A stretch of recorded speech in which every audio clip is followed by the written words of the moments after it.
YouTube? That's here, and it's Thanksgiving, so I'm going to be bringing you guys my very first, competitive VGC video on this channel. I know it took me almost a week to beat the game and get everything ready, but I actually have a team that's decent enough to take on to Battle Spot right now, so I'm going to start finally being able to upload actual battles for you guys to look at and see what the meta looks like and everything. So my very first game is going to be up against a Japanese guy. He's using Tapu, Zerkit Tree, Mimikyu, who's actually a lot better than you guys would normally think. Normally it looks like it's probably kind of terrible, and it doesn't do too great in this game, but Mimikyu's actually competitive, guys. And then Buzzswole, I think that's what it's called. My team on the left-hand side is going to be kind of weird. They're not like fully super competitive sets just yet. You know, I'm still doing my EV training, I'm still getting the competitive items, but I do have the correct Pokemon for what I want to do here. I have the Tapu Lele, which has that Psychic Terrain ability. It just activates the Psychic Terrain when it comes on the board, and remember, Psychic Terrain boosts the power of all Psychic type moves by 50%, so I'm going to be pairing it with a very strong fast Psychic type Pokemon in Alakazam to be able to pick up just huge double KOs potentially to turn one with Psychic. So that is going to be the way my team plays. I'm also pairing it with a Tapu Koko of my own. I think just, the Tapus are all very strong, and since they do have their own steroid in activating trains when they get sent out, they're all pretty good Pokemon. And to end it, I'm going to be leading I'm going to be bringing my starter, Decidueye, and it's actually the same starter I have in game. It has like terrible IVs, terrible EVs, but it makes such good plays, and I actually think its typing is very well. It complements my type of team, and it's actually really good against this electric team. So I know I've talked a bit too long about the intro into this, so without further ado,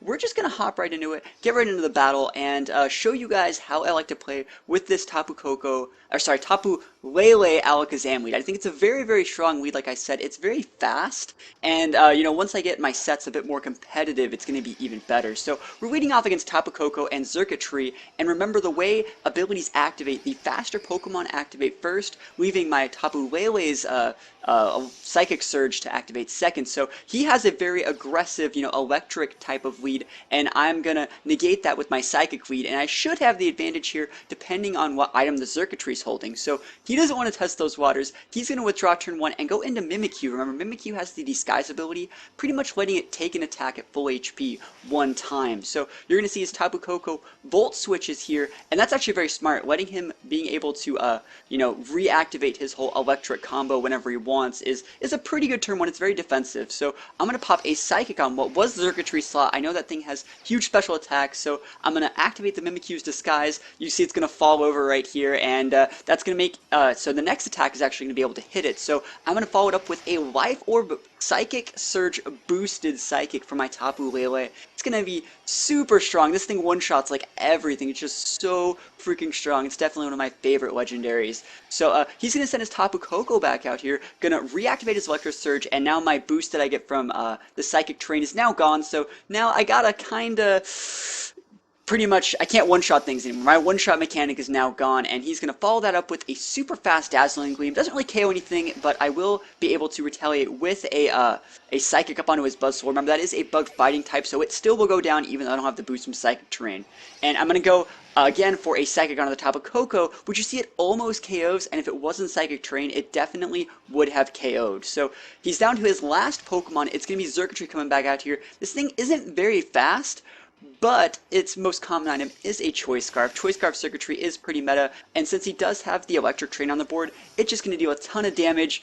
But it doesn't end there. He gets a Beast Boost, and that's the ability that all the Ultra Beasts have. It raises their highest stat when you get a knockout. So he's going to get an even more higher special attack boost, and things are slowly starting to like spiral out of control here. I'm down to my last two Pokemon. He has two set up with his Surge and a Beast Boost. Like, he's in a really good spot. Luckily for me, I sent out two Pokemon that resist those electric type of attacks, so I'm going to make a super good turn this turn, and I'm going to protect with my Decidueye. We're going to block a Thunderbolt from the Zerkit Tree. We're going to block part of a Dazzling Gleam. I know that Decidueye is my one way that I can possibly win the game. I'm putting it all on actually my starter. It's kind of funny. I'm also going to block another Discharge from my Tapu Koko, so I blocked 3 attacks that turn with my Decidueye. Pretty good stuff. I put a little bit of damage on the Zerkit Tree, but I KO his Tapu Koko, which was the main threat here. So I'm going to activate Leftovers with my Tapu Koko, because I don't really have that many competitive items yet. I'm just putting the Leftovers on there for now. And this is where I do something that I didn't really ever do in the actual storyline. You see I'm going to eat a I'm going to eat a Thunderbolt here from his circuitry. He gets another Beast Boost. And while I do have electric typing, sorry, I do have a grass typing to block his electric attacks, I don't really have that many ways of KOing his Pokemon until you see I activate my Z move. I just put this thing on a whim. Like I was running out of competitive items, so I was like, I'm gonna put the Decidueye, like or item or whatever, on my starter, and I'm gonna pop a Sinister Air Raid because I know Circuitry, while it is very very strong, it's not very bulky. So my starter actually should be able to take this out. This is a 180 base stabbed ghost move, and you can see his health is ticking out so slowly. I actually get the almost one shot. I'm sure I needed the additional chip damage from that discharge that happened a couple turns prior. But I end up winning the game. I mean, my team might not be the most competitive. I don't have the best items yet. I'm still doing my EV and IV training and stuff like that. But I did manage to beat a person who definitely has a team ready for this format. So let me know what you guys think about this battle in the comments below. If you guys have any questions, feel free to ask him any questions in the meta, what you guys think is good, or help I can't find this item. Leave a comment below and I'll do my best to help you out. And other than that, thank you guys for watching, and I will see you guys next time. Peace out.